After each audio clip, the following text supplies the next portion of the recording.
This video contains detailed descriptions of real human experimentation, torture, and mass murder. It is only appropriate for adults or older teens watching with adults. If you came here expecting exaggeration, propaganda, or conspiracy theories, you won't find them. Every experiment described in this video actually happened. Every number is documented. Every testimony is real. Some of you will accuse us of spreading anti-Japanese propaganda. You'd be wrong. The writer of this script has deep respect for modern Japan, one of the most peaceful, innovative, and advanced nations on Earth. 21st century Japan resembles 1940s Japan about as much as modern Germany resembles Nazi Germany. Which is to say, not at all. But we're not talking about modern Japan. We're talking about Imperial Japan, a fascist military dictatorship that committed atrocities on a scale that rivals anything the Nazis did. And just like with Nazi Germany, these crimes were documented, witnessed, and later acknowledged by courts and governments. Facts are facts. History happened. And the victims deserve to be remembered. Now, before we go any further, subscribe to Dreaded Documentary. Because this is the kind of story most channels won't touch. The kind textbooks barely mention. The kind powerful governments tried to bury for decades. And when you finish watching, leave a comment. Tell us what country you're watching from and what time it is. Because what happened at Unit 731 wasn't just a Japanese crime or a Chinese tragedy. It was a human failure. And it could happen anywhere people decide some lives don't matter. This is Dreaded Documentary, where we tell the truths the world tried to forget. There's a building that once stood in Harbin, China. 6 square kilometers. 3,000 staff members. 150 buildings. Prison cells designed to hold 600 people at a time. The locals were told it was a lumber mill. The official name was the Epidemic Prevention and Water Purification Department of the Guangdong Army. But the people who worked there had a different name for the prisoners. They called them Maryuta. Logs. Not people. Not prisoners. Logs. Because officially, they weren't experimenting on human beings. They were just processing lumber. Between 1936 and 1945, at least 14,000 people died inside that facility. But that's just the people who died in the prison. Another 200,000 to 400,000 Chinese civilians died from biological weapons developed and tested by this unit. Men. Women. Children. Infants. Pregnant women. They were frozen alive to study frostbite. They were vivisected, cut open while fully conscious, without anesthesia. They were infected with plague, anthrax, cholera, and syphilis. They were placed in pressure chambers until their eyes burst. They were spun in centrifuges until they died. They were hung upside down until death. They were buried alive. This wasn't done in secret by rogue criminals or psychopaths. This was done by doctors. By scientists. By the Imperial Japanese Army, with full government approval and military funding, for 9 straight years. This was Unit 731. And here's what makes it even worse. After the war, the men who committed these atrocities weren't prosecuted. They were protected. By the United States government. In exchange for their research data. The victims? Most of them died screaming. The rest were murdered and cremated when the war ended. Their names were never recorded. Their families never learned what happened to them. Today, we're going to tell you exactly what happened at Unit 731. Every documented experiment. Every calculated cruelty. Every cover-up that followed. Because the dead deserve to be remembered. And the world needs to understand what happens when doctors become monsters and governments value data more than justice. Before we can understand Unit 731, we need to understand how Japan, an island nation known for art, philosophy, and culture, became a fascist military dictatorship capable of industrialized cruelty. The forced opening. From the early 1600s until 1853, Japan was completely isolated from the world. The ruling shoguns, military leaders who governed in the emperor's name, had sealed the country. Foreigners were banned except on one small island near Nagasaki. Japanese citizens were forbidden from leaving. Ever. This all changed in 1853 when American naval officer Matthew C. Perry arrived with warships and forced Japan to open to international trade. What Perry's officers saw when they came ashore shocked them. Japan had been frozen in time. Their buildings, clothing, and especially weapons were 200 years behind America and the West. At the same time, China, Japan's giant neighbor and historical overlord, was being carved up by European powers. Sections of China were under foreign rule. The Chinese had been forced to sign what historians call the unequal treaties. giving Europeans favorable trade conditions while Chinese people suffered. In areas called concessions, European citizens could commit crimes against Chinese people and be tried only under their own laws, not Chinese law. The Japanese watched this humiliation closely. And they decided, this would never happen to us. The rapid modernization. From 1871 to 1905, Japan underwent the fastest modernization in human history. In just 34 years, they went from a feudal society living in the 1600s to a modern industrial nation with advanced armed forces. And they proved it. In 1894 to 95, Japan went to war with China, and won decisively. In 1904 to 2005, Japan went to war with the Russian Empire, and shocked the world by defeating a European power. The Japanese had arrived. They had modern industry, modern military, modern everything. They believed they deserved to be treated as equals by the Western powers. But the West didn't see it that way. The growing resentment. After defeating Russia, Japan expected significant territorial concessions and trade rights. They didn't get what they believed they deserved. When World War I ended, Japan had sided with the Allies and kept German naval forces bottled up in the Pacific. For this relatively small contribution, they gained control of a few German islands, nothing more. Many Japanese felt cheated. They believed the Western powers, especially Britain, France, and America, were conspiring to keep Japan down. And to a large degree, they were right. A powerful Japan threatened European and American colonies and business interests throughout Asia. Two groups got blamed for Japan's perceived humiliation: the civilian government, which was seen as weak, and the Western powers themselves. The rise of militarism. Through the 1920s and early 1930s, the Japanese military grew more powerful. Conservative military leaders resented the westernization of Japanese cities. They hated that women were demanding equal rights and jobs. They despised Western fashion, jazz music, and baseball becoming popular in Japan. They promoted a return to what they claimed were traditional Japanese values: absolute loyalty to the emperor, ethnic superiority, and a twisted version of the samurai code called Bushido. This new Bushido emphasized loyalty unto death, contempt for surrender, which was seen as worse than death, disdain for anything not Japanese, the belief that Japanese people were racially superior. By the early 1930s, Japan had become a military dictatorship.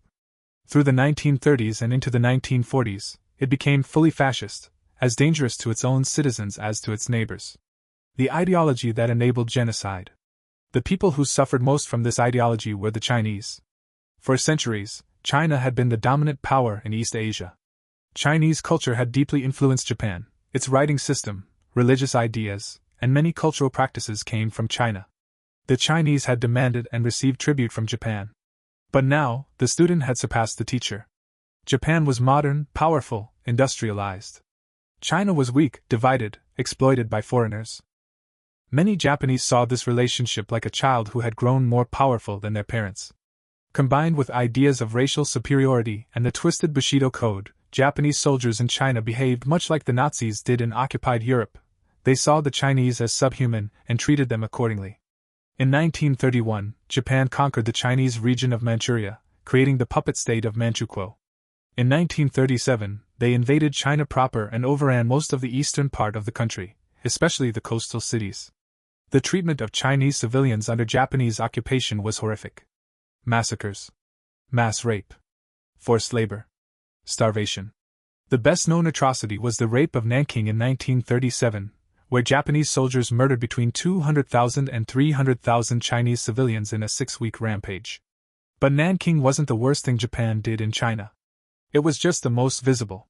The worst thing happened behind closed doors in a facility outside Harbin. A place where Chinese civilians, and others, were turned into experimental subjects for the development of biological weapons. Pause. Music deepens. That place was Unit 731. And to understand it, you need to know about the monster who created it. The monster, Shiro Ishii. His name was Shiro Ishii. And like Joseph Mengele at Auschwitz, he was a doctor. Born in 1892 into a middle-class family, Ishii was brilliant. He graduated from Kyoto Imperial University as a medical doctor in 1921 and joined the army as a surgeon. Ishii was fascinated by infection and disease. After spending 2 years touring World War I battlefields in Europe and talking with doctors and officers who had fought there, he became obsessed with a specific idea: biological warfare. During his travels, Ishii noticed something interesting. The Geneva Protocol of 1925 had banned the use of biological and chemical weapons in warfare. But Ishii didn't see this ban as a moral achievement. He saw it as proof. If the world's major powers felt compelled to ban these weapons, they must be devastatingly effective. He returned to Japan with a proposal. If biological weapons are so dangerous that the entire world banned them, then Japan should secretly develop them. Because in the coming war with China and potentially the West, Japan would need every advantage possible. The military leadership agreed. They gave Ishii funding, personnel, and most importantly, something he couldn't get in Japan: access to an unlimited supply of human test subjects. The perfect laboratory. In 1931, Japan invaded Manchuria. This occupation gave Japan something crucial: territory far from the home islands where they could conduct secret research. And it gave them access to millions of Chinese civilians who, in the eyes of the Japanese military, weren't really people at all. They were resources. Raw materials. Expendable. In 1932, Ishii established the Epidemic Prevention Research Laboratory in Tokyo. But he needed somewhere to conduct field trials. Somewhere isolated. Somewhere with a ready supply of test subjects who nobody would miss. In 1936, Emperor Hirohito himself issued a decree authorizing the expansion of Ishii's operation. It would be integrated into the Guandong Army and given an innocuous cover name: the Epidemic Prevention and Water Purification Department. Unit 731. The facility was built in Pingfang, just outside Harbin in occupied Manchuria. It was enormous. Self-sufficient. With its own power plant, railway station, airfield, and barracks for over 3,000 personnel. At its dark heart were two prison buildings. Building 7 housed men. Building 8 housed women and children. The cells had wooden floors and squat toilets. The walls were thick concrete. The doors were cast iron with small observation windows. Behind the cells, corridors ran through the walls, allowing guards to observe prisoners without being seen. This wasn't a prison for criminals. It was a laboratory for studying human death. And the subjects weren't given names. Just 3-digit numbers that they would keep until they died. Which they all did. Every single one. The procurement: how to get thousands of test subjects. How do you acquire thousands of human test subjects without anyone noticing or caring? Simple: you target people nobody will miss. The Kempeitai, Japan's military police, and the Special Services Agency were responsible for supplying Unit 731 with prisoners. They cast a wide net. Chinese civilians accused of being communists or resistance fighters. People arrested for suspicious activities, which could mean anything. Russian prisoners of war. Korean laborers. Mongolians. Homeless people. Mentally disabled individuals. Common criminals. Political dissidents. Women. Children. Infants. At least 600 new prisoners were delivered to Unit 731 every year. Most estimates suggest at least 3,000 people died inside the Pingfang facility alone, not counting victims at other sites or from field trials of biological weapons. If you were arrested by the Kempeitai in occupied Manchuria and taken to Unit 731, you never came out. Ever. The delivery process. Prisoners were transported at night in windowless black vehicles with ventilation holes but no windows. The truck would pull up to the main gate. A guard would call the special team inside the facility. Then, through a secret tunnel dug beneath the main building's facade, prisoners were brought to the inner prisons. Upon arrival, they underwent medical examinations. Blood tests. Stool samples. Kidney function tests. Physical measurements. Not to ensure their health or treat them, but to establish baseline data for the experiments that would follow. Once deemed healthy enough for experimentation, prisoners lost their names. A clerk would assign them a 3-digit number. That number was written on an index card.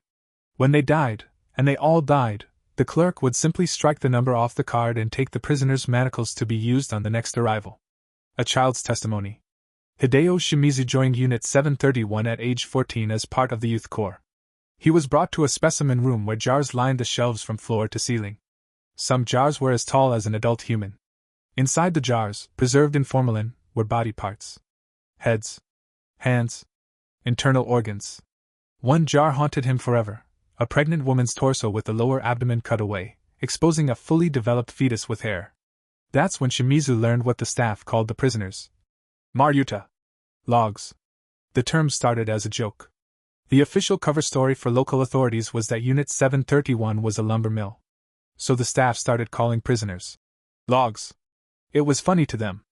But it was also functional. It's easier to vivisect a log than a person. Easier to freeze a log than a child. Easier to infect a log with plague than to acknowledge the humanity in someone's eyes as you deliberately kill them. Dehumanization wasn't a side effect of Unit 731's operations. It was the foundation. The experiments, a documentary record. What follows are documented acts. These aren't rumors, exaggerations, or propaganda.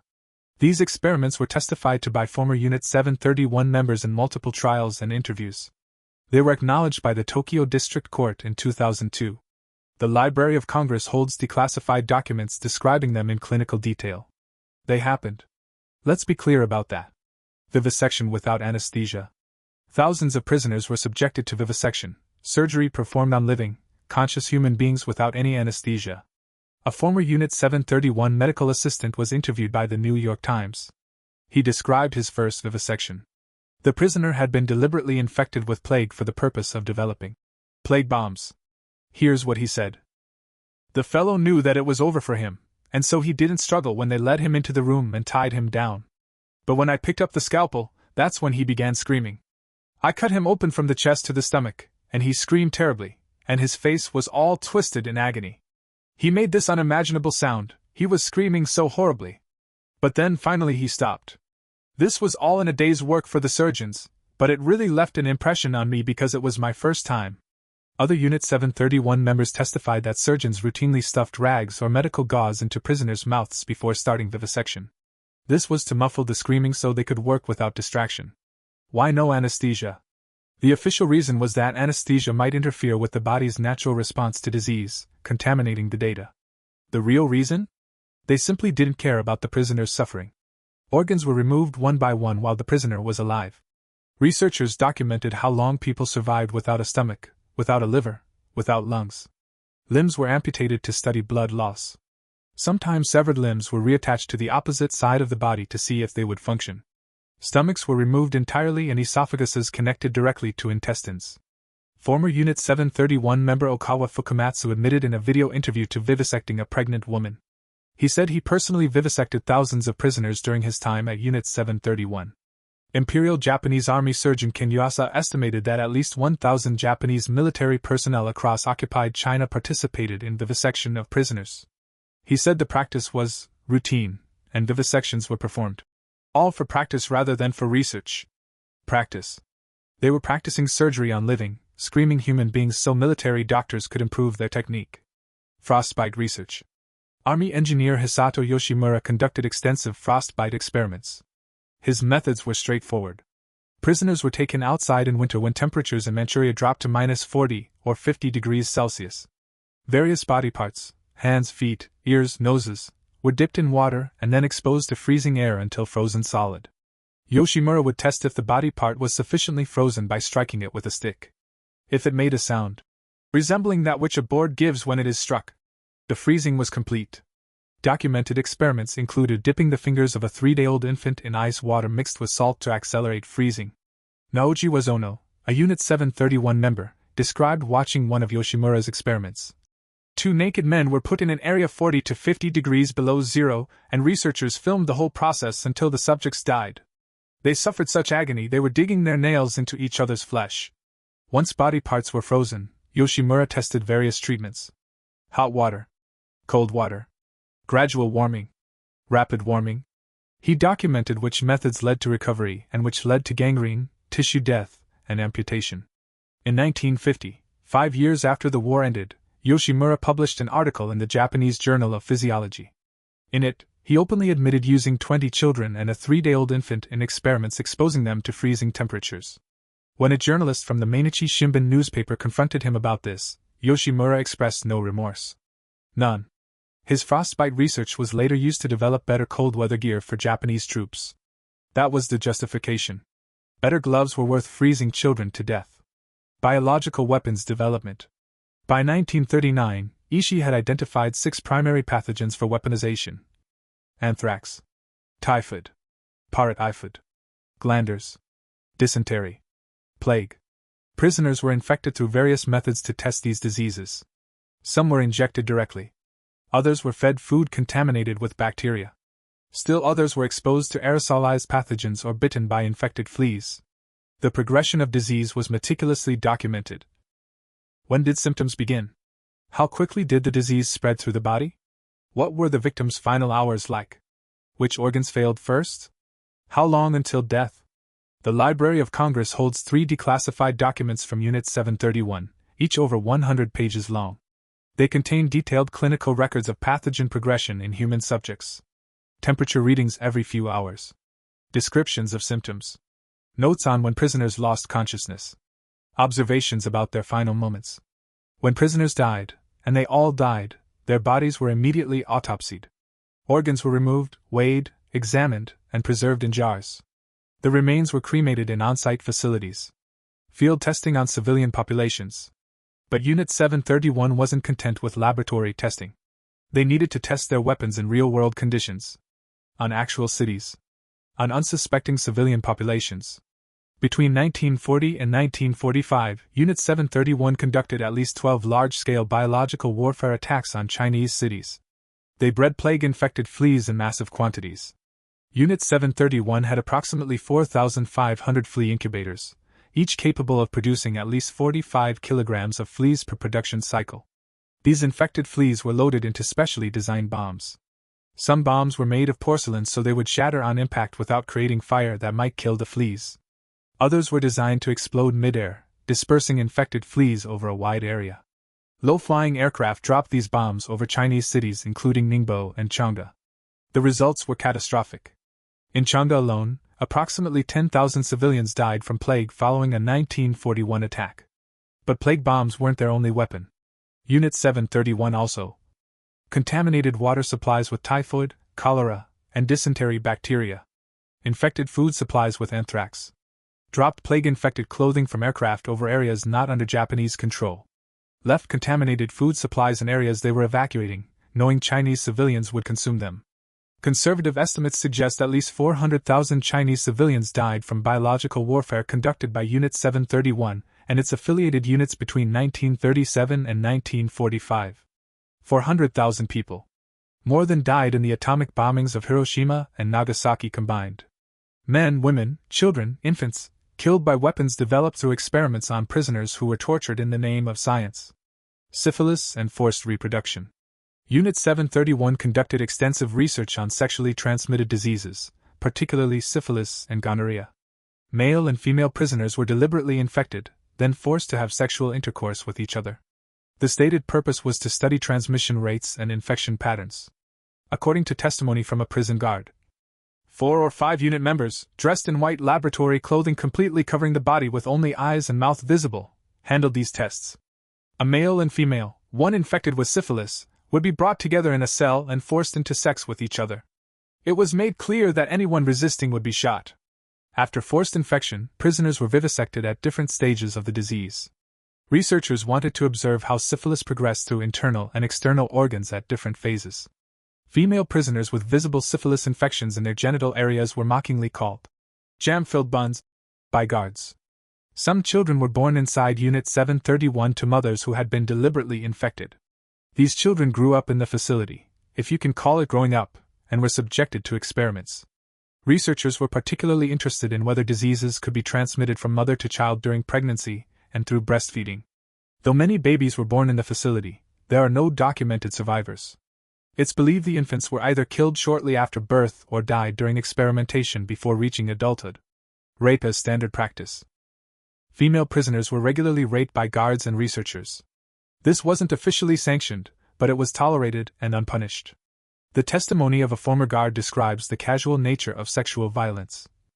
One of the former researchers told me that one day he had a human experiment scheduled, but there was still time to kill. So he and another unit member took the keys to the cells and opened one that housed a Chinese woman. One of the unit members raped her. The other member took the keys and opened another cell. There was a Chinese woman in there who had been used in a frostbite experiment. She had several fingers missing and her bones were black, with gangrene set in. He was about to rape her anyway, then he saw that her sex organ was festering, with pus oozing to the surface. He gave up the idea, left and locked the door, then later went on to his experimental work. Some female prisoners were deliberately impregnated for experiments on fetal development and the effects of disease on pregnancy. Rape wasn't a violation of Unit 731 protocols because, officially, you can't rape a log.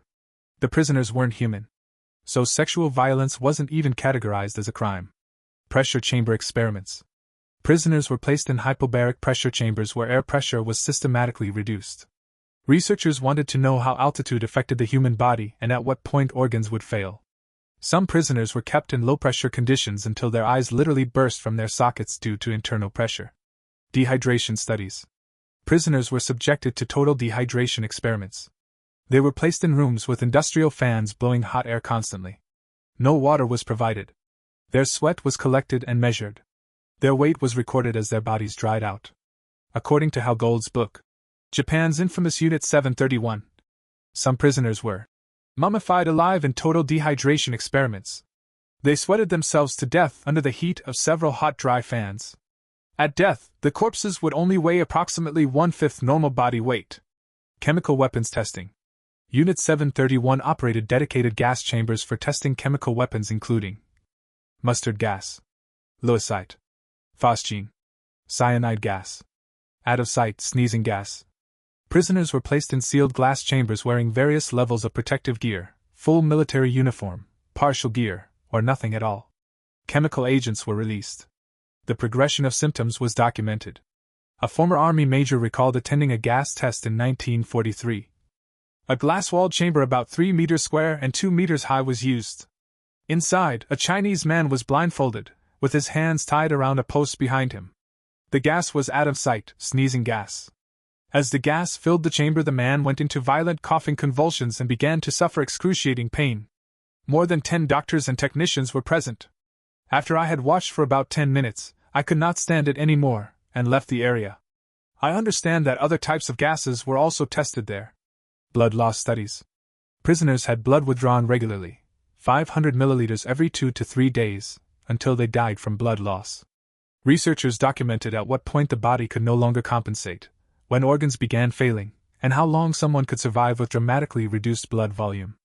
Others were subjected to incompatible blood transfusions. Unit member Nao Ikeda kept detailed records of prisoners who received the wrong blood type, documenting their fever, convulsions, pain, and eventual death. Other documented experiments. The list goes on. Prisoners were injected with horse blood and seawater, exposed to lethal doses of X-rays, hung upside down until death, crushed with heavy objects, electrocuted, spun in centrifuges until internal organs ruptured, burned alive with flamethrowers, buried alive, exposed to extreme heat until their organs cooked, used as live targets for testing grenades, bombs, and bayonets, subjected to explosive decompression, infected with tetanus, tuberculosis, cholera, and dozens of other diseases. Some experiments had no scientific or military purpose at all. Nakagawa Yunizo, a professor who studied at Kyoto University during the war and watched footage of Unit 731 experiments, testified. Some of the experiments had nothing to do with advancing the capability of germ warfare, or of medicine. There is such a thing as professional curiosity. What would happen if we did such and such? What medical purpose was served by performing and studying beheadings? None at all. That was just playing around. Professional people, too, like to play. Playing around. With human lives. With human suffering. That's what it was. Sadism disguised as science. The prisoners who tried to fight back. Here's something that should haunt you. Prisoners at Unit 731 tried to escape. Twice. First escape attempt, May-June 1943. A prisoner managed to knock out an inattentive guard and steal his keys. He opened cell doors, freeing at least 100 prisoners. For a brief moment, they must have felt hope.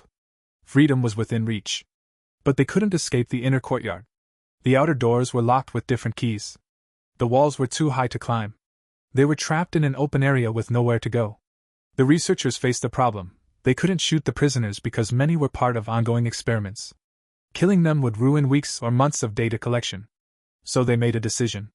They flooded the courtyard with chloropicrin gas, which they believed was a non-lethal tear gas that would incapacitate the prisoners until they could be restrained. They were wrong. Chloropicrin is toxic in high concentrations.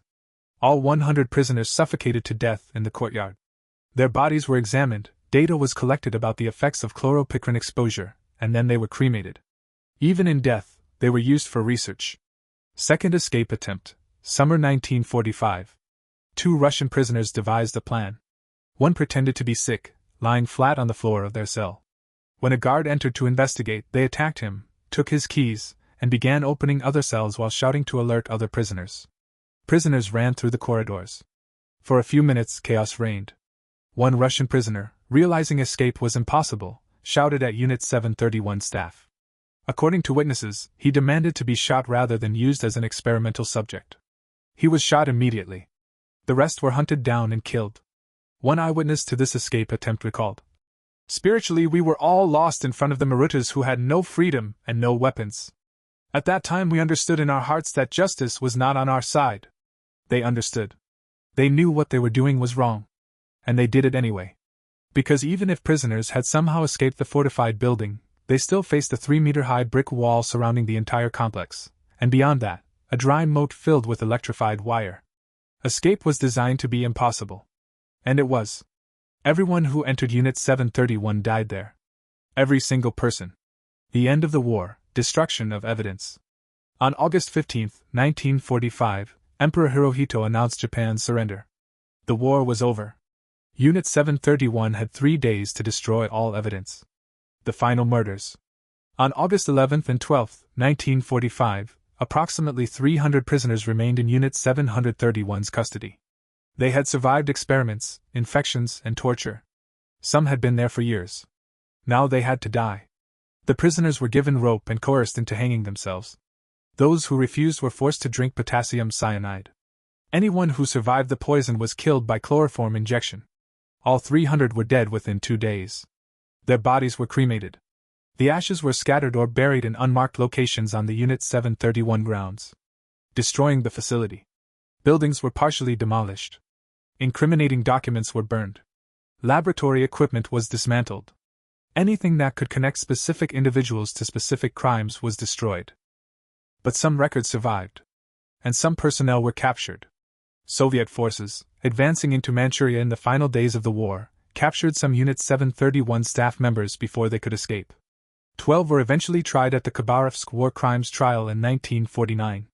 But the key figures, Ishii and his top commanders, had already fled to Japan. The betrayal, immunity for data. This is where the story becomes even more disgusting. General Douglas MacArthur, leading the American occupation of Japan, learned about Unit 731's existence. American intelligence officers interviewed Ishii and other Unit 731 leaders. They discovered that Unit 731 possessed extensive data on biological warfare effects on humans, data the United States didn't have and couldn't obtain through ethical means. The Harry S. Truman administration faced a choice. Prosecute Ishii and his colleagues as war criminals. Grant them immunity in exchange for exclusive access to their research data. They chose option 2. Let's be absolutely clear about what this means. The United States government granted immunity from prosecution to men who had vivisected thousands of people without anesthesia, frozen children to death, infected pregnant women and then cut them open to study fetal infection, released plague on civilian populations, killing hundreds of thousands, raped prisoners and forced them to have sex with each other, conducted experiments that had no scientific value whatsoever, just sadism. The justification? The research data might give America an advantage in biological warfare against the Soviet Union. Where they went. Shiro Ishii was never charged with war crimes. He lived comfortably in Tokyo, working occasionally as a consultant on biological warfare for the U.S. military. He died of throat cancer in 1959. He was 67 years old. He died in his own bed, surrounded by family, having faced no legal consequences for his crimes. Many other Unit 731 members went on to prestigious careers. Dr. Masaji Kitano, who took over Unit 731 leadership late in the war, became president of Green Cross Corporation, one of Japan's largest pharmaceutical companies. Dr. Ryuichi Nato became president of Kyoto University. Several Unit 731 doctors joined Japan's National Institute of Health. Others became professors at major universities, training the next generation of doctors. The knowledge gained from torturing and murdering thousands of innocent people was rewarded with career advancement, wealth, and social respect. The Soviet trials. The Soviet Union prosecuted 12 Unit 731 members at the 1949 Khabarovsk war crimes trial. Some received sentences of 20 years or more. But in the 1950s, as part of an effort to improve relations with Japan, the Soviet Union released and repatriated most of these convicted war criminals. They served less than half their sentences. The research data was worthless. Here's the final insult. Later evaluations by American military scientists found that the Unit 731 data offered little practical scientific value. The experiments retry continue had been so poorly designed, so focused on sadism rather than rigorous methodology, that most of the information was scientifically useless. Thousands of people had been tortured and murdered. Their killers had been granted immunity. And it was all for research data that turned out to be worthless. The United States had protected war criminals for nothing. The human cost, numbers and names we'll never know. Let's talk about the actual cost of Unit 731. At least 14,000 people were killed inside the Pingfang facility itself. That's the conservative estimate based on facility capacity, prisoner turnover rates, and testimony from former staff. But that number only includes people who died inside the prison. It doesn't count the 200,000 to 400,000 Chinese civilians who died from biological weapons attacks on cities. The 30,000 people who died in plague outbreaks in the Harbin area between 1946 and 1948, caused by infected animals released when Unit 731 was abandoned. The 1,700 Japanese soldiers who died during the Zhujiangjianxi campaign when their own biological weapons contaminated water and food supplies. An unknown number of people who died at other affiliated units across China and Southeast Asia. Some estimates put the total death toll at 580,000 people. But these aren't just numbers. They were people. They had names. A Chinese farmer arrested for suspicious activities, which meant he was in the wrong place at the wrong time. He had his hands frozen, then his arms, while doctors took notes on tissue death progression. He died after 3 weeks of experiments. A Korean woman who was raped, infected with syphilis, and vivisected while 7 months pregnant so researchers could study how the disease affected fetal development. A Russian prisoner of war who watched his cellmate die screaming during vivisection, knowing he would be next. He tried to hang himself with his own clothes before they came for him. They cut him down and vivisected him anyway while he was still recovering from near asphyxiation. A 3-day-old infant, yes, an infant, whose fingers were dipped in ice water until they turned black and fell off. The baby's mother was forced to watch. She was then infected with plague and vivisected to study how maternal stress affected disease progression. A Chinese mother who was captured with her 4-year-old daughter. Both were used in experiments. The mother was forced to watch her daughter die from cholera over 3 days before being infected herself. Every single person who entered Unit 731 experienced unimaginable suffering. Every single one died in agony. Their bodies were violated. Their dignity was stripped. Their humanity was denied. And we don't know their names. The records that might have contained their identities were destroyed. Their families never learned what happened to them. They simply disappeared. The psychological cost. Some Unit 731 staff members did eventually speak about their experiences. A few, like Youth Corps member Yoshio Shinizuka, spent their later years testifying about what they had witnessed and participated in. Shinizuka described the psychological process of dehumanization. At first, I couldn't do it. I couldn't participate in the experiments. I would get sick. But the commanders told us these weren't people, they were logs. Maryuta. And after a while, I started to believe it. I had to believe it, or I couldn't function. So I stopped seeing them as human. And once you do that, you can do anything to them. That's the real horror of Unit 731. Not just what was done, but how ordinary people, doctors, soldiers, teenagers, were transformed into willing participants in mass murder. The cover-up that lasted decades. For almost 40 years after the war, Unit 731 was barely mentioned. Japanese textbooks either omitted it entirely or reduced it to a single sentence about biological research in Manchuria. The United States kept the details classified to protect the immunity deal with Ishii and others. China, recovering from civil war and then the Cultural Revolution, had other priorities. The victims' families never learned the truth. Chinese farmers who had watched planes drop strange packages that later caused plague outbreaks never got answers about what had happened to their villages. History tried to forget Unit 731. The truth begins to emerge. In the 1980s and 1990s, investigative journalists and historians began documenting the full scope of Unit 731's crimes. Former members, some facing the end of their lives, began giving interviews. They spoke of the experiments, the screaming, the casual cruelty, the professional curiosity that led to atrocities. In 1981, John W. Powell published a groundbreaking article in the Bulletin of Atomic Scientists exposing the U.S. immunity deal with Unit 731 members. In 1994, Japanese journalist Akira Yoshimura published his book based on interviews with former Unit 731 staff. Yoshio Shinizuka, the former Youth Corps member, traveled to China multiple times in his later years. He bowed in apology to Chinese victims and testified about what he had witnessed. He wept openly when describing the experiments he had participated in. But Shinizuka was the exception. Most former Unit 731 members took their secrets to the grave. Some maintained until death that they had simply done their duty for the emperor. Official acknowledgement, too late. On August 28, 2002, 57 years after the war ended, the Tokyo District Court formally acknowledged that Japan had conducted biological warfare in China. The court held the Japanese state responsible for related deaths. But there were no reparations paid to victims' families. No comprehensive list of victims was compiled. No formal apology to individual victims or their descendants. Just an acknowledgement. Late and hollow.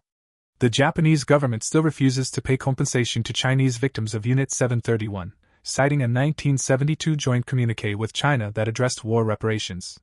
The victims, they argue, should have been included in that agreement.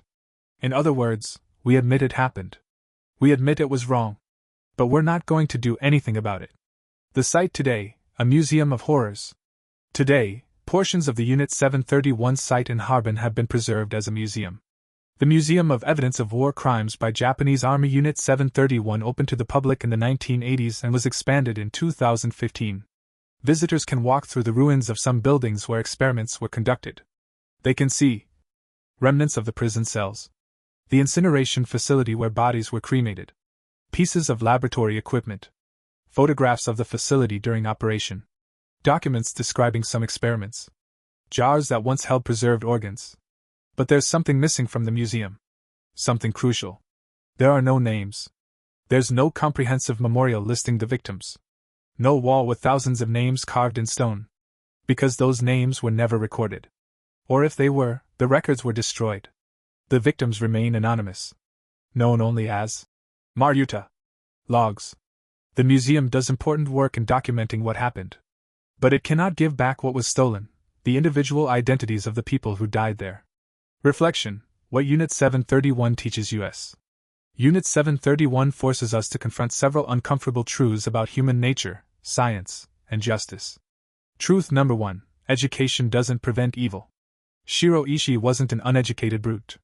He was a medical doctor who graduated from one of Japan's most prestigious universities. His staff included bacteriologists, physicians, and scientists who had spent years studying medicine. These were educated, intelligent people who had taken oaths to heal, to do no harm, to serve humanity. And they vivisected children without anesthesia. They froze infants to death. They released plague on civilian populations. Education, by itself, is not a safeguard against atrocity. Knowledge without ethics is just a tool that can be used for evil as easily as for good. Truth number 2: dehumanization is the gateway to genocide. Once you convince people that certain human beings aren't really human, that they're logs, or vermin, or subhuman, you remove the psychological barriers to mass murder. The Unit 731 staff didn't see themselves as evil. They saw themselves as patriots serving their country. As scientists pursuing knowledge. As professionals doing their jobs. They didn't torture people. They experimented on logs. This is how genocide always works. The Nazis called Jews vermin. The Hutu extremists in Rwanda called Tutsis cockroaches. The Khmer Rouge in Cambodia called educated people enemies of the revolution. Different words. Same process. Same result. Dehumanization allows ordinary people to commit extraordinary evil without feeling guilt. Truth number 3: systems of evil require collaboration. Unit 731 didn't exist in isolation. It required government approval and funding, military support and protection, scientists willing to conduct experiments, soldiers willing to capture prisoners, guards willing to maintain the facility, doctors willing to vivisect living people, clerks willing to maintain records, a society willing to look the other way. Thousands of people, at every level, had to collaborate for Unit 731 to function. Most of them weren't sadists. They were just people who chose not to question, not to resist, not to say no. That's the real lesson. Evil on this scale requires mass complicity. It requires ordinary people making small moral compromises that add up to monstrous outcomes. Truth number 4. Justice is not automatic. We'd like to believe that history inevitably bends toward justice. That war criminals always face consequences. That truth always wins. Unit 731 proves otherwise. The men who ran Unit 731 lived comfortable lives. They received immunity from prosecution. They became university presidents and pharmaceutical company executives. They trained the next generation of doctors. They died of old age in their own beds. The victims died screaming. They died in agony. They died knowing no one was coming to save them. And then they were forgotten. Justice didn't happen automatically. It required effort, exposure, and advocacy. And even then, it came too late for the victims and too weak to truly hold perpetrators accountable. Truth number 5. Powerful nations protect their interests, not justice. The United States government knew what Ishii and his colleagues had done. They had detailed testimony. They had documentary evidence. They knew about the vivisections, the plague attacks, the experiments on children. And they granted immunity anyway. Because the research data was more valuable than justice. This wasn't an aberration. This is how power operates. Nations pursue their strategic interests. Morality is negotiable when it conflicts with those interests. The same United States that prosecuted Nazi doctors at Nuremberg protected Japanese doctors who committed equivalent crimes. Not because the crimes were different, but because the strategic calculations were different. Why this still matters? You might be thinking, this happened 80 years ago. Why should I care? Here's why. First, because the victims deserve to be remembered. Most of them died anonymously. Their families never learned what happened to them. The least we can do is acknowledge that they existed, that they suffered, that their deaths were not just statistics but individual tragedies. Second, because the lessons of Unit 731 are still relevant. The mechanisms that enabled Unit 731, dehumanization, blind obedience, institutional complicity, prioritizing knowledge over ethics, still exist today. Medical ethics violations still occur. Human rights abuses still happen. Governments still prioritize strategic interests over justice. Third, because collective amnesia enables repetition. If we forget how atrocities happen, we can't recognize the warning signs when similar patterns emerge. The doctors at Unit 731 started with small ethical compromises. They experimented on prisoners who were going to die anyway. They convinced themselves they were serving a greater good. They dehumanized their victims until experimentation seemed reasonable. Those same patterns, small compromises, rationalization, dehumanization, appear in every genocide, every mass atrocity, every systematic human rights violation. If we understand how Unit 731 happened, we're better equipped to recognize and resist when similar patterns emerge in our own time. The final truth. They weren't logs. They were people. They had names we'll never know. Families who never learned their fate. Dreams that died in concrete cells. Screams that echoed through corridors and faded into history without anyone recording them. They were farmers and soldiers, mothers and children, students and laborers. They were Chinese, Russian, Korean, Mongolian. They were young and old, healthy and sick, guilty of nothing except being in the wrong place when the Kempeitai came looking for test subjects. They were human beings who believed, even in wartime, that there were limits to cruelty. That doctors would heal. That science would serve humanity. That some lines would never be crossed. They were wrong. Unit 731 proves that there are no automatic limits to human cruelty. That education doesn't prevent evil. That science without ethics becomes torture. That nationalism can justify any atrocity. That powerful nations will protect their interests over justice. And it proves that memory is an act of resistance. That refusing to forget is how we honor the dead and protect the living. Long pause. The men who ran Unit 731 are all dead now. They died of old age, in their own beds, surrounded by family, having faced minimal consequences for their crimes. The prisoners they tortured are also dead. But they died screaming. They died in agony. They died knowing no one was coming to save them. They died and were forgotten. And that's the final obscenity of Unit 731, not just what was done, but what wasn't done afterward. The lack of justice. The immunity deals. The comfortable retirements. The silence. Evil on that scale demands a reckoning. It demands that we remember. That we name the crime. That we honor the dead by refusing to let history bury them a second time. Music fades to silence. Closing. Before you click away, do something for us. Subscribe to Dreaded Documentary. Not because we asked, but because stories like this need to be told. The uncomfortable ones. The ones that make you question humanity itself. The ones that most channels won't touch because they're too disturbing, too controversial, too politically complicated. We tell these stories because the victims deserve to be remembered. Because the truth matters more than comfort. Because forgetting is complicity. And leave a comment. Tell us what country you're watching from. Tell us what time it is where you are. Because Unit 731 didn't happen in isolation. It happened because people looked away. Because governments valued strategic advantage over justice. Because humanity collectively decided that some atrocities were acceptable if they served larger purposes. That can happen again. And the only way to prevent it is to remember. The logs had names. We just never learned them. But we can make sure their suffering wasn't meaningless. We can learn from what happened. We can recognize the warning signs. We can refuse to participate when systems ask us to dehumanize others. That's what remembering Unit 731 requires, not just knowing the history, but applying its lessons. This is Dreaded Documentary, where we expose the truths the world tried to bury. Facts are facts. History happened. And the dead deserve to be remembered.